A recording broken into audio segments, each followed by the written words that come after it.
Hello friends, आजच्या या सेशनमध्ये मी तुमचं मनापासून स्वागत करतो. आपण आपल्या या लेक्चर सिरीजमध्ये आपल्या अभ्यासाच्या अनुषंगाने जे वेगवेगळे महत्त्वाचे टॉपिक्स आहेत ते वेगवेगळे महत्त्वाचे टॉपिक्स आपण इथं कव्हर करणार आहोत. या टॉपिकचं सिलेक्शन करत असताना आपण तर MPSCच्या ज्या वेगवेगळ्या एक्झाम्स असतील, मग ते राज्यसेवेची असेल, राज्यसेवेचा डिस्क्रिप्टिव्ह ॲनालिटिकल पार्ट असेल किंवा कंबाईंडचा ग्रुप बी ग्रुप सी जो ऑब्जेक्टिव्ह स्वरूपाचा जो पार्ट असो लक्षात घ्या. तर या सगळ्या गोष्टींचा आढावा घेऊन जे अत्यंत महत्त्वाचे टॉपिक्स आहेत ज्याचा रेलेव्हन्स दोन्ही ठिकाणी असू शकतो अशा टॉपिकची निवड करून आपण या टॉपिक्सची एक सविस्तर चर्चा आपण आपल्या या अकॅडमीच्या माध्यमातून यूट्यूब चॅनलवर आपण या ठिकाणी करत आहोत हे लक्षात घ्या. तर आजच्या या सेशनसाठी एक महत्त्वाचा टॉपिक मी निवडलेला आहे आणि तो म्हणजे रयतवारी व्यवस्था. आपल्याला माहिती आहे की MPSCमध्ये आता जो राज्यसेवेचा जर विचार केला तर राज्यसेवेअंतर्गत जो बदल झालेला लक्षात घ्या तो बदल आता UPSCच्या अनुषंगाने झालेला आहे आणि त्याचबरोबर आणि UPSCच्या अनुषंगाने जरी बदल झाला तरी मेन्स पुरता आहे. प्रिलिम्ससाठी ऑब्जेक्टिव्ह पार्ट तर तसाच आहे आणि त्याचला ग्रुप बी ग्रुप सी याच्यामध्ये ऑब्जेक्टिव्ह पार्ट हा अजूनही तसाच आहे. आणि या अनुषंगाने लक्षात घ्या की जो आपल्या एक्झामच्या दृष्टिकोनातून जो महत्त्वाचा भाग आहे तो भाग आणि तसे टॉपिक्स आपण या ठिकाणी कव्हर करत आहोत. आणि अशा पद्धतीनं एकापेक्षा एक जे महत्त्वाचे टॉपिक्स असतील एका पाठोपाठ असे टॉपिक्स आपण या सिरीजच्या माध्यमातून कव्हर करणार आहोत हे लक्षात घ्या. त्याच्यामधला आज टॉपिक आपण कव्हर करतोय तो म्हणजे रयतवारी व्यवस्था. भारतामधल्या ज्या महसूल व्यवस्था होत्या, भारतामधल्या महसूल व्यवस्थेच्या अनुषंगाने लक्षात घ्या की महाराष्ट्रामधली जी रयतवारी व्यवस्था होती त्या रयतवारी व्यवस्थेच्या अंतर्गत किंवा त्या रयतवारी व्यवस्थेला धरून आपण आजचं डिस्कशन या ठिकाणी करणार आहोत. तर रयतवारी व्यवस्था लक्षात घ्या जे आपण रयतवारी व्यवस्था असं म्हणतो त्या रयतवारी व्यवस्थेची वैशिष्ट्य काय होती. आता इथं तुम्ही काही महत्त्वाच्या बाबी इथं समजून घेतल्या पाहिजेत. लक्षात घ्या या ठिकाणी जेव्हा आपण बघतो की भारतामध्ये आपल्याला हे माहिती आहे की भारतामध्ये ब्रिटिश सत्ता स्थापन झाली, बरोबर आहे की नाही. साधारणतः 1757 ते 1857 हा जो कालावधी आहे या कालावधीमध्ये आपल्याला काय दिसतं, या कालावधीमध्ये आपल्याला ब्रिटिश सत्ता स्थापना घडून आली असं आपल्याला दिसतं. 1757 ते 1857 या काळामध्ये ब्रिटिश सत्तेची स्थापना झाली होती आणि ब्रिटिश सत्तेची स्थापना होण्याच्या या टप्प्यामध्ये आपल्याला काय दिसतं की ब्रिटिश सत्ता काळामध्ये महत्त्वपूर्ण अशा प्रकारचे बदल घडून आले होते. लक्षात घ्या महत्त्वपूर्ण बदल घडून आले. मग हे बदल मित्रांनो कसे होते, हे बदल राजकीय स्वरूपाचे होते का नव्हते, डेफिनेटली होते. हे बदल आर्थिक स्वरूपाचे होते का नव्हते, डेफिनेटली होते. आणि हे बदल सामाजिक स्वरूपाचे होते हे सुद्धा समजून घ्या. म्हणजे जिथपर्यंत आपण या आर्थिक स्वरूपाच्या बदलांचा विचार करतो तर ब्रिटिशांनी काय केलं होतं, तर ब्रिटिशांनी भारतामधली जी पारंपरिक अर्थव्यवस्था होती लक्षात घ्या ती पारंपरिक आर्थिक संरचना आपण ज्याला म्हणूयात ती पारंपरिक संरचना जी आहे ती पारंपरिक संरचना ब्रिटिशांनी नष्ट करून त्या ठिकाणी नवीन व्यवस्था आणण्याचा प्रयत्न केला होता. आणि या नवीन व्यवस्थेमध्ये जे काही नवीन पैलू आपल्याला दिसतात लक्षात घ्या त्या पैलूंमधला एक महत्त्वाचा घटक म्हणजे महसूल व्यवस्था हे लक्षात घ्या. तर महसूल व्यवस्था मग आपल्याला काय दिसतं, या महसूल व्यवस्थेचा जेव्हा आपण विचार करतो तेव्हा भारताच्या विविध भागांमध्ये ब्रिटिशांनी विविध प्रकारच्या महसूल प्रणाली लागू केल्या होत्या असं आपल्याला दिसतं. जसं की बंगाल, बिहार, ओरिसाचा जो भाग असेल त्या ठिकाणी आपल्याला आणि मद्रासचा काही भाग त्या ठिकाणी आपल्याला जमीनदारी व्यवस्था दिसते. त्यानंतर CP आणि UPच्या भागांमध्ये आपल्याला महालवारी दिसते लक्षात घ्या. आणि त्याचप्रमाणे मद्रास आणि महाराष्ट्राच्या भागामध्ये आपल्याला रयतवारी प्रकारची महसूल व्यवस्था त्या ठिकाणी लागू केलेली दिसून येते हे लक्षात घ्या. सो महसूल व्यवस्था हे समजून घ्या. याच्यामध्ये आपल्या आजच्या या सेशनमध्ये आपल्याला रयतवारी या घटकाचा अभ्यास करायचा आहे.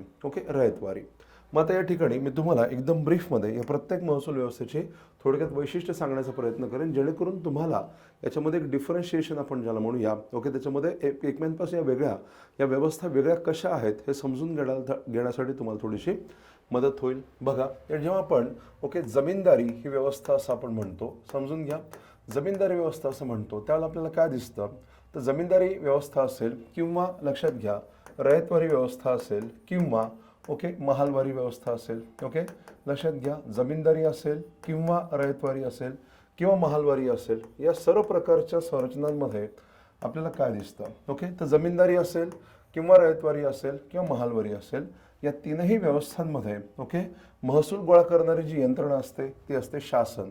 या ठिकाणी आपण शासनाला म्हणतोय स्टेट. शासन स्टेट म्हणून इथं आपण म्हणूयात स्टेट. आता मुद्दा कुठे आहे तो लक्षात घ्या की शासनाचा जो कर गोळा करायचा आहे तो कुणाकडून गोळा करायचा, बरोबर आहे.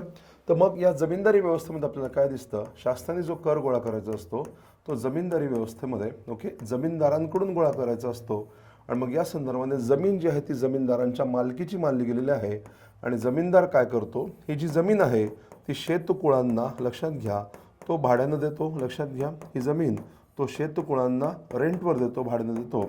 शेतकुळांकडून तो जमिनीचा मोबदला भाडं वसूल करतो आणि मग भाड्याच्या पोटी जी काय रक्कम त्याची जमा झाली असेल त्या रकमेचा एक विशिष्ट हिस्सा तो शासन दरबारी कर म्हणून जमा करतो. अशी ही जमीनदारी व्यवस्था असते.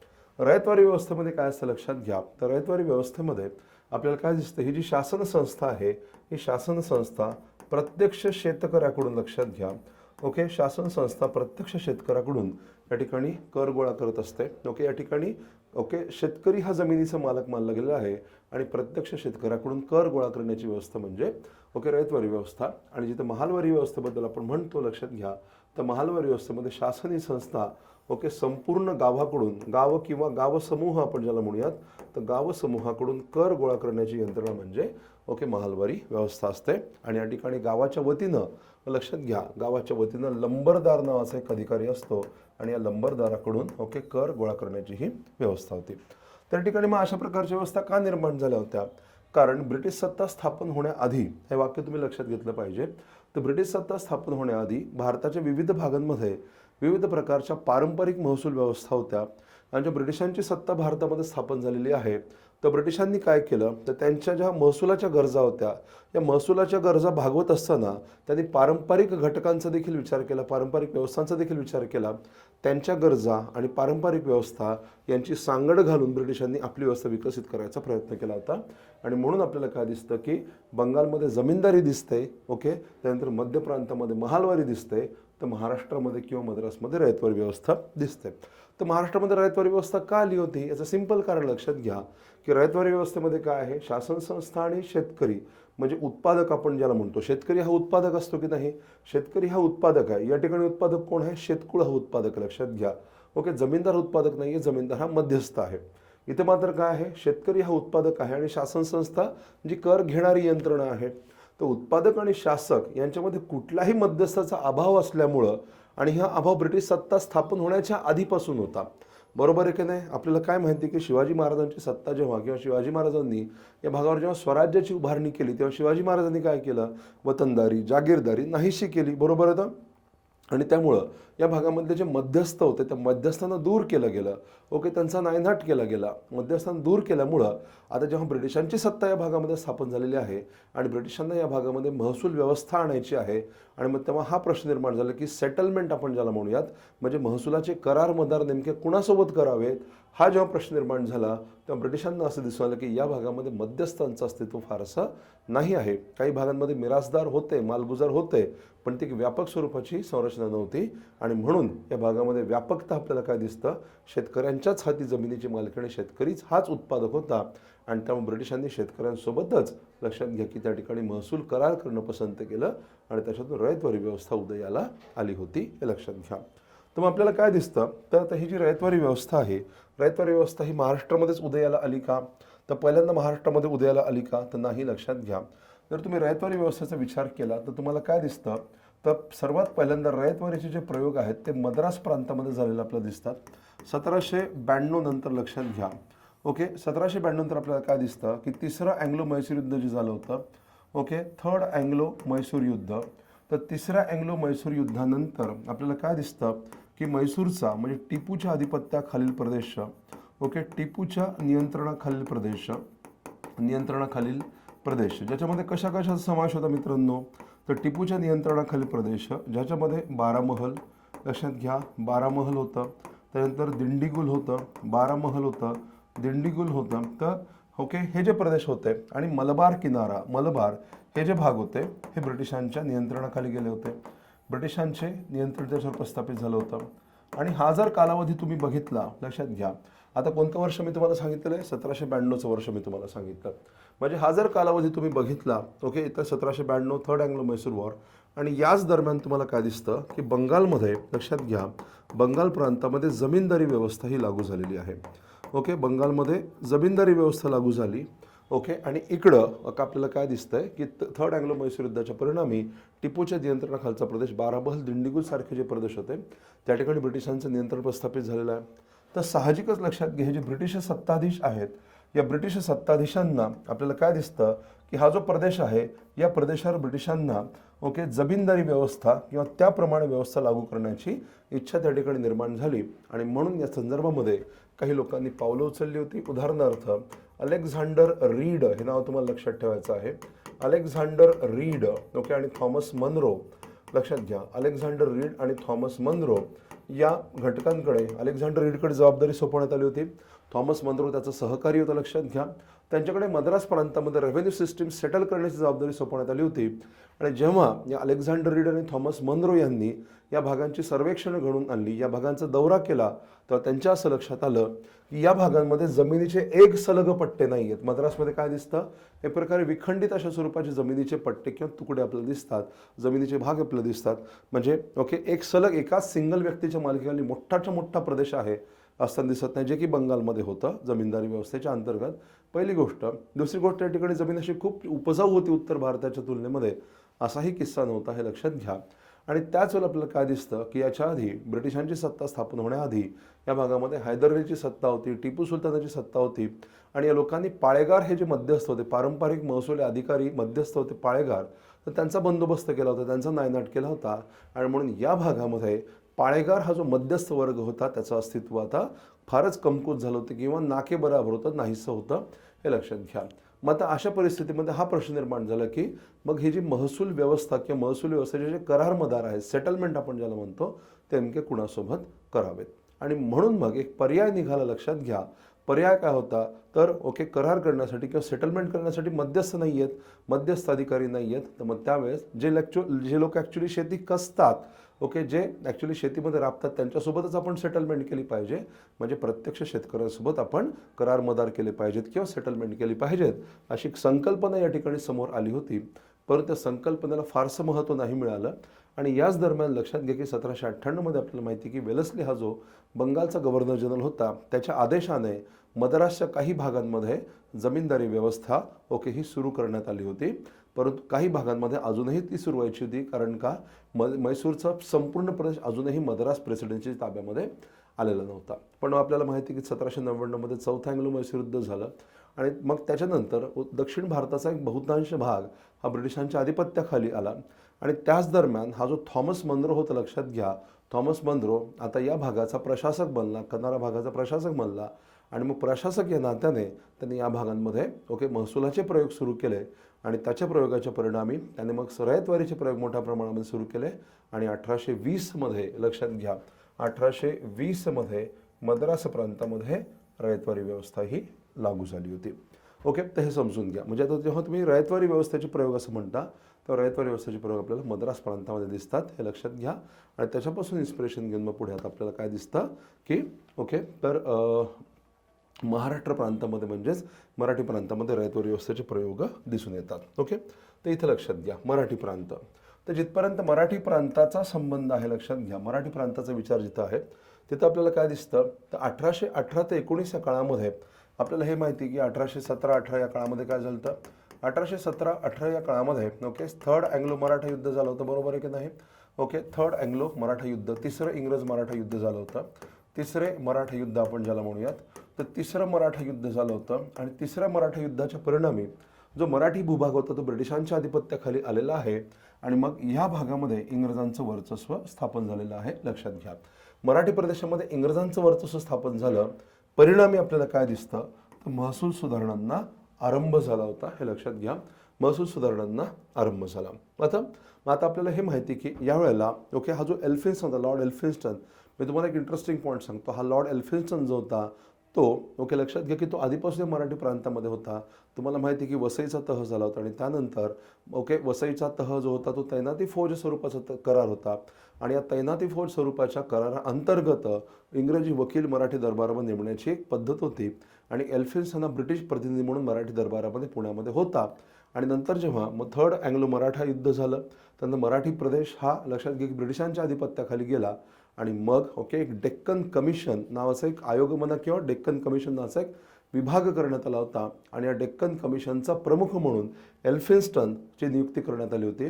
आणि डेक्कन कमिशनर म्हणून एल्फिन्स्टननं खूप चांगलं काम केलं. डेक्कन कमिशनमध्ये काय होतं, तर पेशवाईच्या नियंत्रणाखालचे जे प्रदेश होते त्यांचं एक सुरुवातीला एक आरंभतः त्यांचं वेगळं मॅनेजमेंट केलं गेलं होतं, त्यांचं वेगळं प्रशासन करण्यात आलं होतं आणि त्यासाठी डेक्कन कमिशनचं आयोजन केलं होतं. आणि पहिला डेक्कन कमिशनर लॉर्ड एल्फिन्स्टन होता आणि एल्फिन्स्टननं डेक्कन कमिशनर या नात्याने चांगली कामगिरी केली आणि म्हणून त्याला पुढची नियुक्ती मिळाली ती म्हणजे बॉम्बेचा गव्हर्नर म्हणून. आता समजून घ्या, 1819मध्ये एल्फिन्स्टनची बॉम्बे गव्हर्नर म्हणून नियुक्ती झाली आणि मग तिथून पुढे त्याच्या नेतृत्वाखाली त्याच्या कल्पनाशक्तीला अनुषंगून खऱ्या अर्थाने आता सुधारणांना सुरुवात झाली असं दिसतं. तर या संदर्भात मी तुम्हाला फार महत्त्वाचा मुद्दा सांगू इच्छितो, जो की एक्झाममध्ये ऑलरेडी विचारलेला आहे. तर ब्रिटिशांनी महाराष्ट्रामध्ये भारतामध्ये महसूल सुधारणा केल्या, महाराष्ट्रामध्ये रयतवारी व्यवस्था लागू केली आणि रयतवारी व्यवस्था कशी होती, संपूर्ण महाराष्ट्र भागामध्ये एक प्रकारची व्यवस्था होती.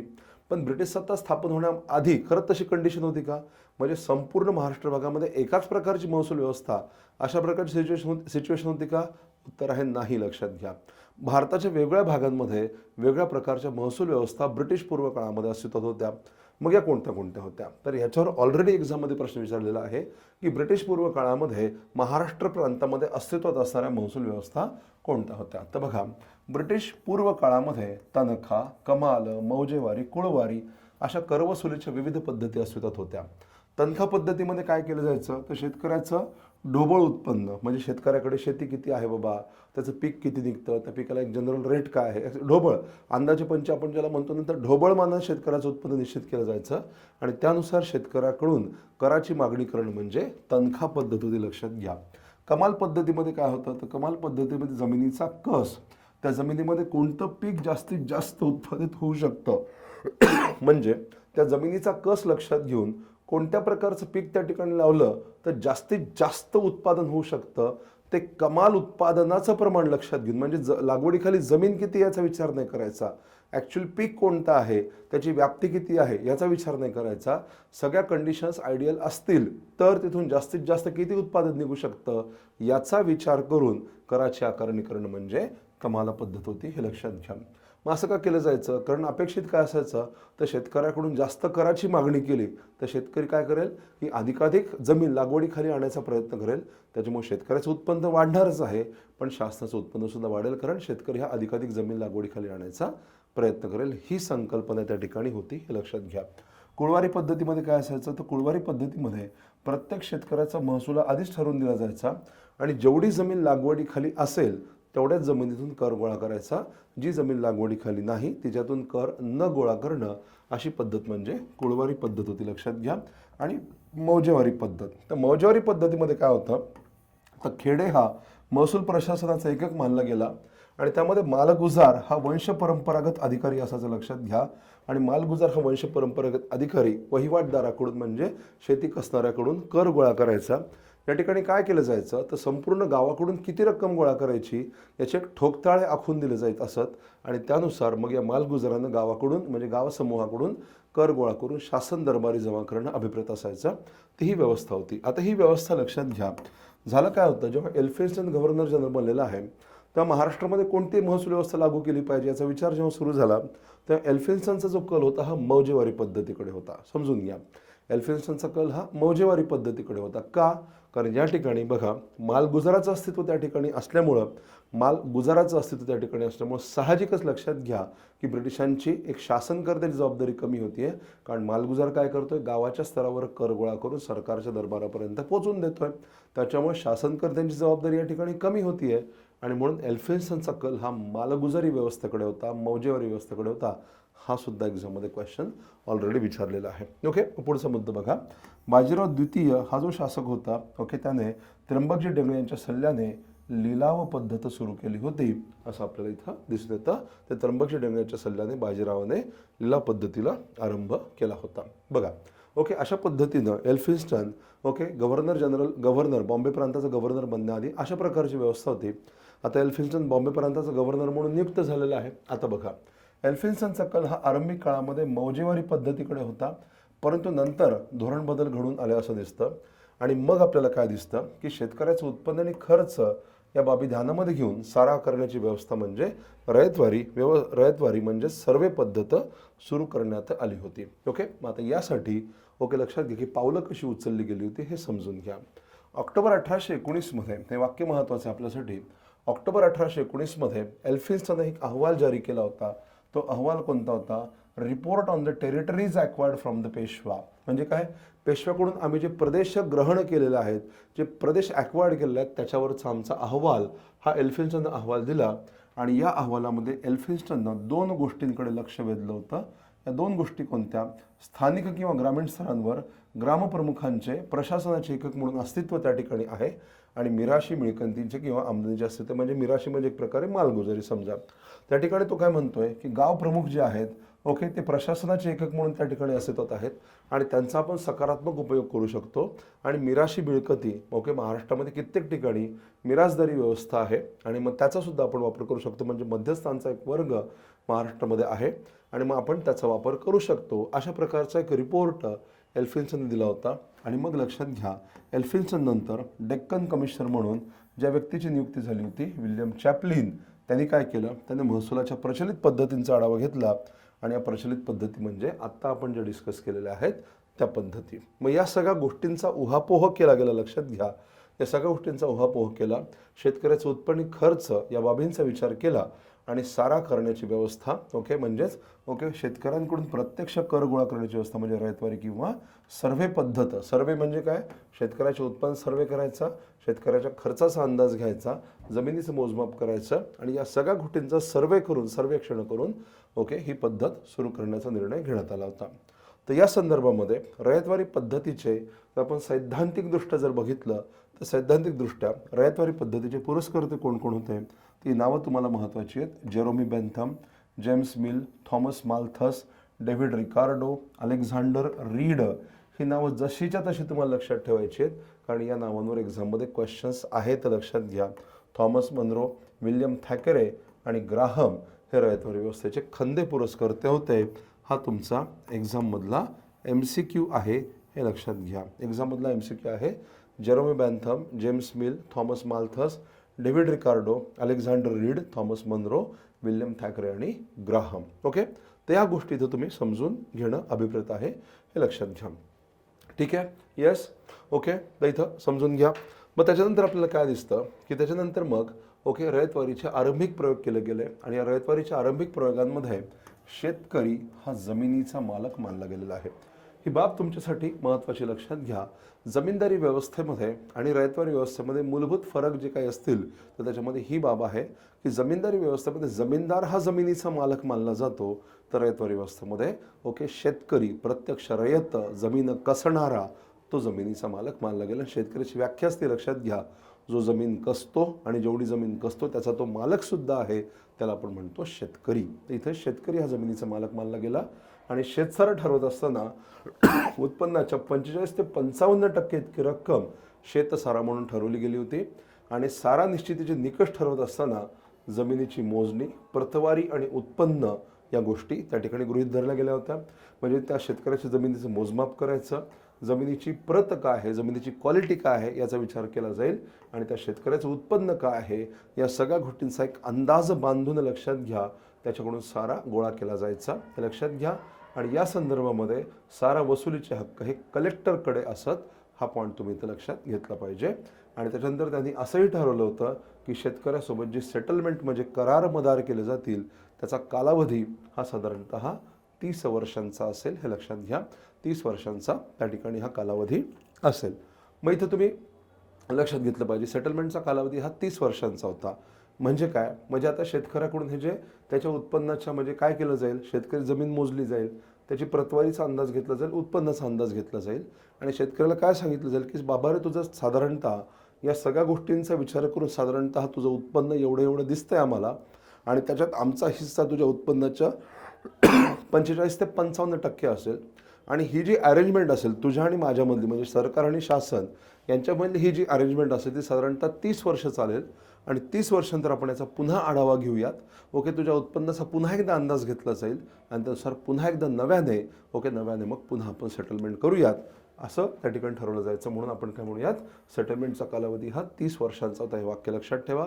जमीनदारी व्यवस्थेमध्ये ओके ही सेटलमेंट परमनंट होती आणि रयतवारी व्यवस्थेमध्ये ही सेटलमेंट 30 वर्षांसाठी होती. हा फरक जमीनदारी आणि रयतवारीमध्ये आहे, ही गोष्ट तुम्हाला इथं समजली पाहिजे. ओके, समजून घ्या. चला पुढचा मुद्दा. मग झालं काय, या पद्धतीमध्ये काही दोष होते. म्हणजे काय, ते सर्वेक्षण व्यवस्थितपणे घडवून आणली गेली नाहीत आणि अंमलबजावणीमध्ये सुद्धा काही कच्चे दुभे राहिले आणि त्याच्यामुळे या पद्धतीला काही विशेष यश नाही मिळालं. आणि त्यातच असं झालं की त्यातच 1823 ओके प्रिंगले या व्यक्तीची पुण्याचा डेप्युटी मॅजिस्ट्रेट म्हणून नियुक्ती झाली होती. आणि हा जो प्रिंगले होता अत्यंत कार्यक्षम उत्साही असा तरुण अधिकारी होता आणि या प्रिंगलेवर डेव्हिड रिकार्डोच्या सिद्धांताचा फार मोठ्या प्रमाणामध्ये प्रभाव होता.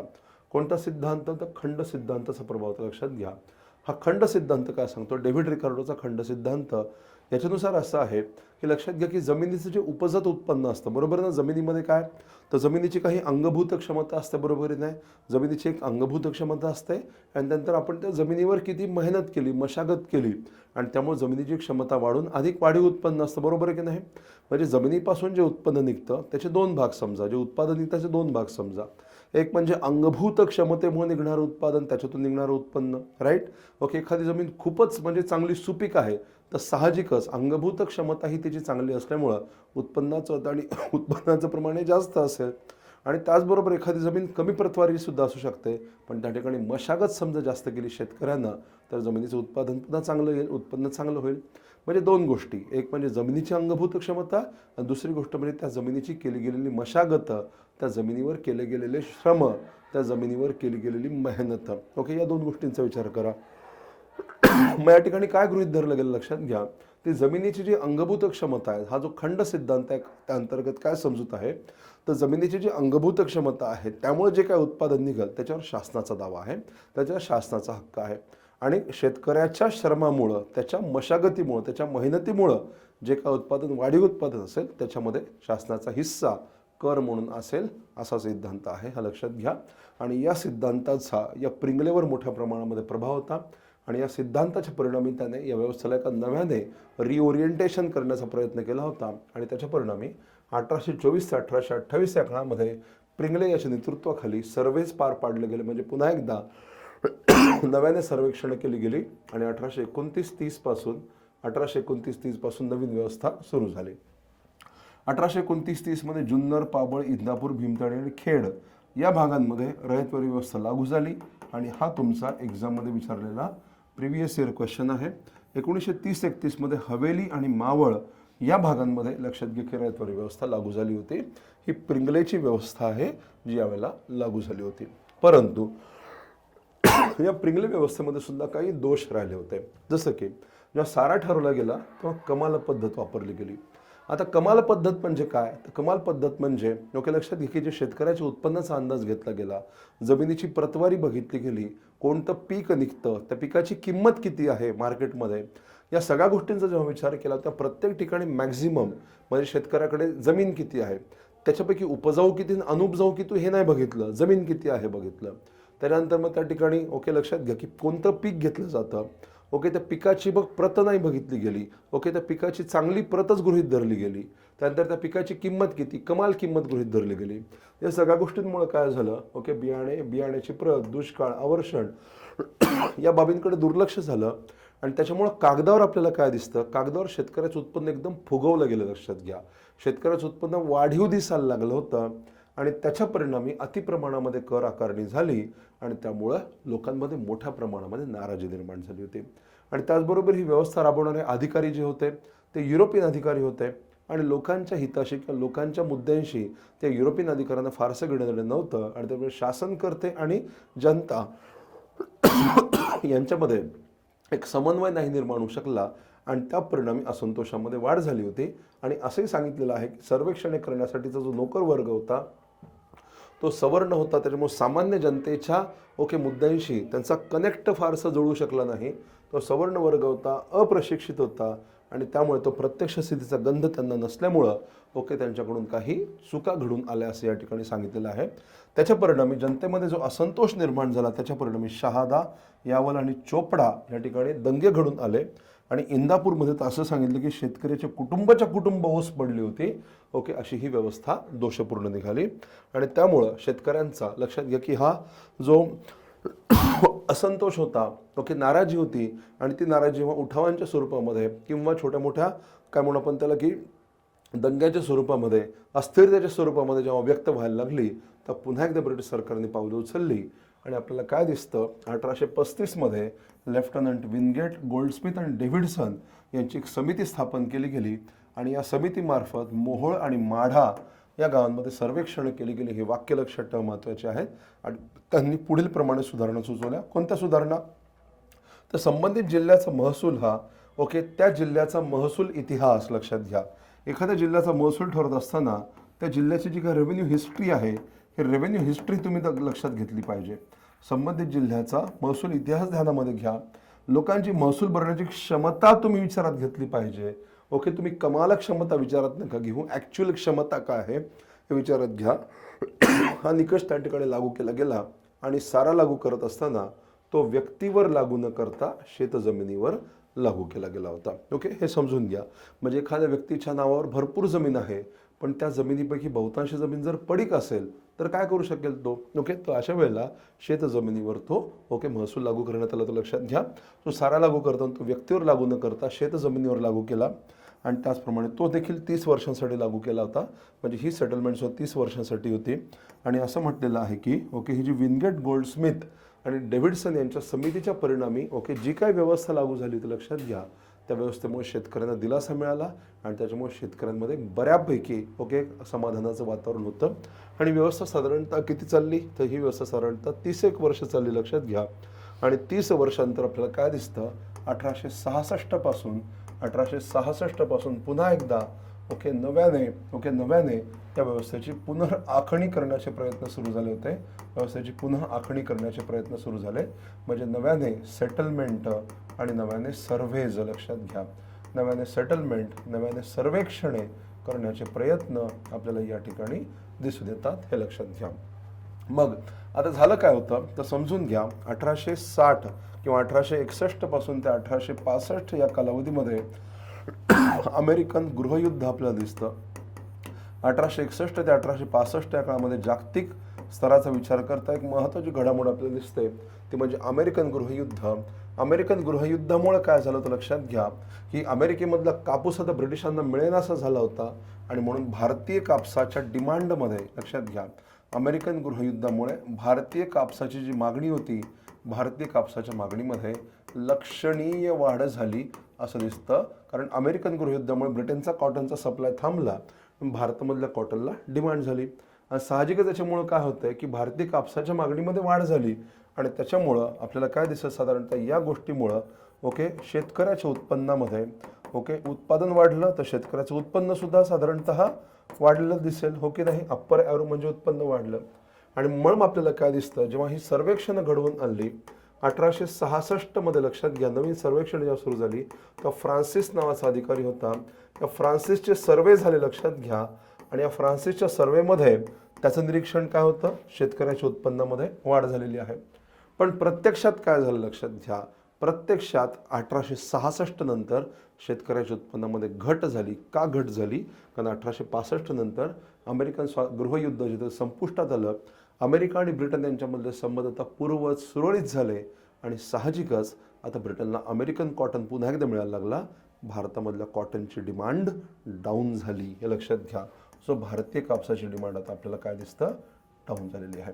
आता अशा परिस्थितीत सिच्युएशन बघा, ओके, ब्रिटिशांच्या दृष्टिकोनातून शेतकऱ्याचं उत्पन्न वाढलंय, प्रत्यक्षामध्ये मात्र शेतकऱ्याचं उत्पन्न कमी झालेलं आहे. आता ब्रिटिशांचं काय म्हणणं आहे, शेतकऱ्याचं उत्पादन वाढलेलं आहे म्हणून शेतकऱ्यांना जास्त कर दिला पाहिजे. पण शेतकऱ्याची कंडिशन, उत्पन्न कमी झालेलं आहे आणि त्याच्यामुळे वाढीव कर देण्याची क्षमता नाही आहे. कळते मला काय सांगते? त्याच्यामुळे सिच्युएशन काय निर्माण होतं लक्षात घ्या. ओके, ब्रिटिशांकडून कराची जी मागणी होती, लक्षात घ्या, ब्रिटिशांकडून कराची मागणी वाढली, समजून घ्या. ओके, परंतु कर भरण्याची शेतकऱ्याची क्षमता, ओके, शेतकऱ्याची जी क्षमता होती, लक्षात घ्या, कर भरण्याची शेतकऱ्याची क्षमता ती मात्र काय झाली मित्रांनो, ती झाली कमी.